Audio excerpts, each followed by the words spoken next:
warahmatullahi wabarakatuh. Perkenalkan, nama saya Nurse Dwi Yunita Rahmadani MCAT.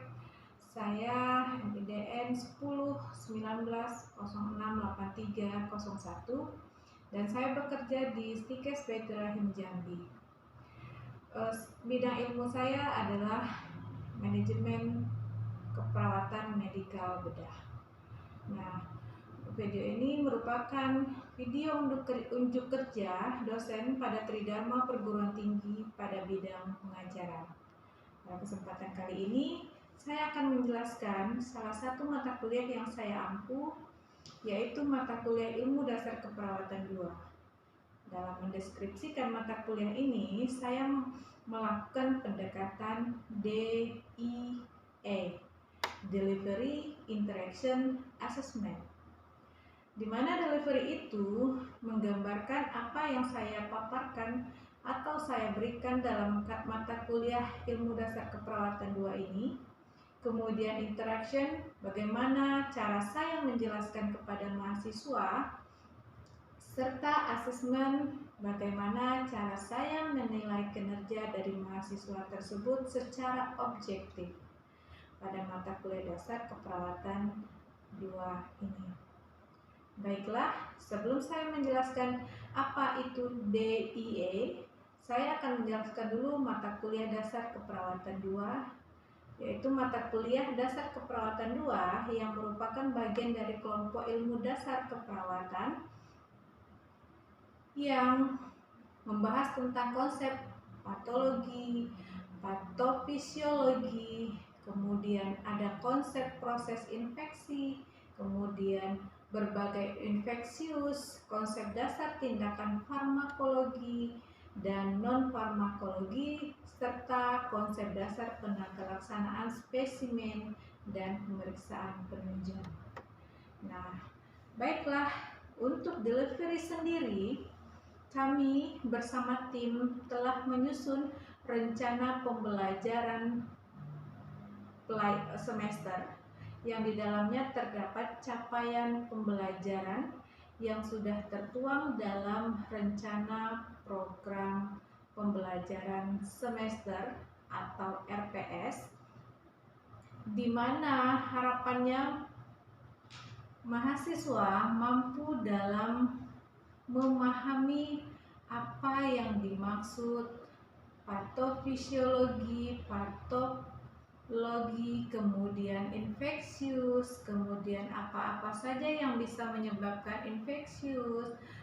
Selanjutnya mahasiswa juga dapat memahami bagaimana cara pengambilan sampel spesimen, baik spesimen darah, kemudian sputum maupun urin serta feses. Nah, pada pembelajaran kali ini di dalam Ilmu Dasar Keperawatan 2 semua akan dikupas tuntas mengenai dasar-dasar keperawatan tersebut. Selanjutnya, interaction. Untuk mata kuliah IDK 2 ini atau Ilmu Dasar Keperawatan 2 ini terdiri dari 4 SKS, di mana 3 SKS-nya merupakan teori dan 1 SKS itu adalah praktek. Untuk metode praktikum, saya lebih sering melakukan dengan metode demonstrasi dan dibarengi dengan diskusi, karena harapannya mahasiswa ketika saya berikan kasus asuhan keperawatan, mereka bisa menyelesaikan asuhan keperawatan tersebut mulai dari proses pengkajian sampai masuk kepada analisa data, diagnosa keperawatan, dilanjutkan dengan intervensi keperawatan, maka selanjutnya ada implementasi dan diakhiri dengan evaluasi keperawatan tersebut. Kemudian mahasiswa mentelaah apa saja yang dilakukan dalam proses implementasi sehingga bisa diaplikasikan dalam bentuk praktikum. Jadi mahasiswa diharapkan bisa berpikir kritis dan mensinkronisasikan antara teori dalam kasus dan dilanjutkan pada proses tindakan praktikumnya. Nah, sebelum mahasiswa membuat asuhan ini, saya minta mahasiswa memang pelajari dulu asuhan tersebut, baca dulu kasus demi kasus pengkajian tersebut, maka setelah itu saya minta mahasiswa untuk menyelesaikan proses pengkajian tersebut. Nah, selanjutnya di aspek asesmen. Asesmen di sini adalah untuk mengukur kinerja peserta didik. Saya berusaha untuk menilai secara objektif, di mana 60% nilai teori, diantaranya 60% itu adalah nilai mid semester sebesar 15%, kemudian UAS ada 25%, keaktifan sebanyak 10%, dan penugasan juga ada 10%.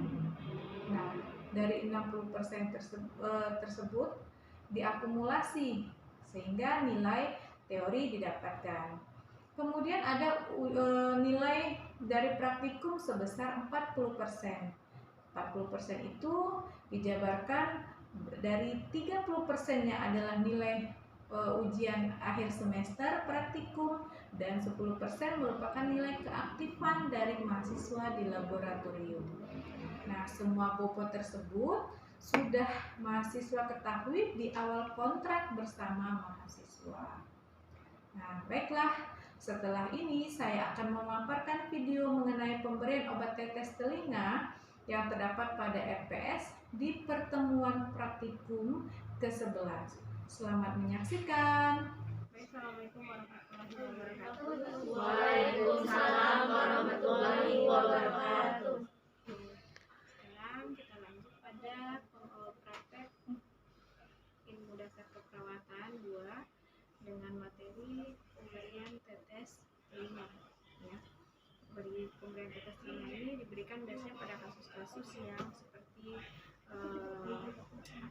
otitis media akut, otitis media kronis. Itu seperti kalau bahasa sederhananya masyarakat adalah teleran apa meleran ya. Seperti itu, jadi dia diberikan tetes. Atau bisa juga yang paling sederhana sekali untuk pemberian tetes telinga ini pada telinganya yang punya sekret keras ya. Kalau dipaksakan beresiko untuk lecet pada liang telinganya. Makanya biasanya ada orang yang memang untuk mengatasi supaya tidak keras kemudian ditarik menggunakan cotton bud atau memang ada alatnya, jadi supaya nggak lecet dulu gunakan tetes atau ya. Nah, itu kita lakukan persiapan alatnya adalah pertama yang jelas adalah tetes telinga. Jadi tetes telinga banyak sekali macamnya ya. Yang jelas tetes telinga memang dalam bentuk cairan, tidak ada yang salep. Kemudian sanitizer untuk mempermudah.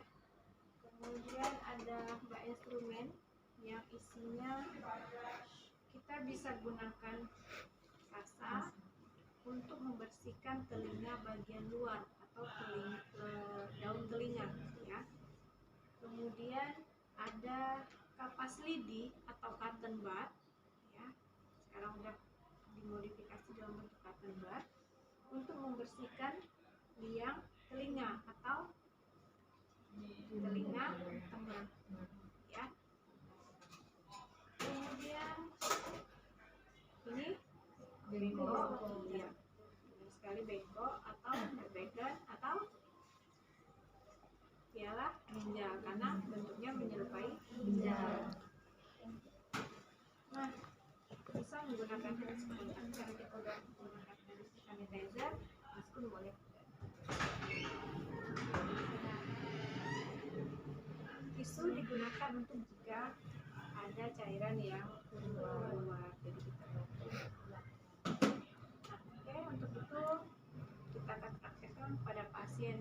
Pada pantop ini kita akan pasien seperti tetap ada komunikasi ya. Kita pasti jangan lupa komunikasi efektifnya, karena komunikasi efektif membantu penyembuhan pasien. Oke. Selamat pagi Ibu, saya perawat Dewi Nita yang hari ini akan merawat Ibu, dan pagi ini akan memberikan tetes telinga di mana telinga Ibu mengalami infeksi, sehingga memang pemberian obatnya memang harus rutin dilakukan. Nah, sebelum saya lakukan pemberian tetes telinga, maka saya akan periksa dan akan bersedia? Iya suster, saya bersedia. Oke, berarti karena sudah sepakat, sudah kontrak, maka kita lanjutkan dengan melakukan tindakan. Oke, kita bersihkan dulu tangan kita. Sama seperti cuci tangan pada umumnya ya. 6 langkah. Kemudian setelah itu kita buka alatnya, kemudian kita bersihkan telinga bagian luar. Bu, sambil dibersihkan saya dulu ya Bu ya. Oke, Ibu bisa menghadap ke kiri ya, karena telinga kanannya yang akan dibersihkan. Maka kita minta pasien untuk menghadap ke kiri. Ya, kita bersihkan daun telinganya. Ya, diambil sampai ke menjelang telinga tengah. Ya, kemudian kita buang ke dalam bengkok. Kita lanjut bersihkan di bagian telinga tengah atau liang telinga. Nah, karena dia sudah dewasa, maka untuk mempermudah melihatnya, kita tarik telinga pasien ke belakang, kemudian ke atas atau ke bawah? Ke atas. Untuk dewasa ke bawah. Ke atas atau ke bawah? Ke atas. Ya, kita bersihkan sambil ditarik ke atas, tarik ke belakang dan ke atas. Setelah bersih, cotton budnya kita buang dan kita siapkan untuk pemberian tetes telinga. Sama pemberian tetes telinganya ada 2 kali juga ya. Oke, Ibu dalam tetap kondisi miring ya Bu ya, kepalanya dimiringkan. Kemudian kita tarik dan ke belakang dan ke atas, kemudian kita teteskan. 1 kali tetes, biarkan dulu. Kemudian kita ulang lagi. Tarik ke belakang dan ke atas, kemudian tetes. Setelah itu dievaluasi, maka kalau tidak ada keluar cairan, biarkan dulu pasiennya dalam kondisi seperti ini selama kurang lebih 2 menit juga ya. 2 menit, sehingga kalau obatnya memang benar-benar udah masuk, udah benar-benar masuk ke telinga tengah, maka pasien boleh dalam kondisi posisi lurus karena obat memang sudah diserap. Nah, kalau sudah itu kita tanya sama pasien, Bu, gimana Bu setelah pemberian obatnya, kira-kira telinga Ibu merasa penuh tidak, atau merasa nyeri atau tidak, ada gatal atau tidak, atau ada rasa lain yang mungkin Ibu rasakan setelah pemberian obat telinga? Nggak ada suster, aman gitu. Nggak apa-apa, nggak ada keluhan, belum ada keluhan. Udah, jadi kita selesaikan dengan pasien. Kalau sudah ke pasien, maka kita sampaikan ke Ibu, karena saya sudah berikan tetes telinga ke Ibu, sudah dibersihkan dengan tetes, karena tidak ada keluhan juga, maka silakan Ibu istirahat ya. Nanti pada jam berikutnya ya, 8 jam kemudian nanti ada pemberian tetes telinga lagi ya Bu. Oke suster. Kalau gitu terima kasih ya Ibu waktunya. Saya izinin pamit dulu. Maka Ibu selamat istirahat dan Assalamualaikum warahmatullahi wabarakatuh. Jadi artinya kita keluar dari pasien, kita rapikan alat, kita pulang ke nurse station. Ya, untuk kemudian tetes.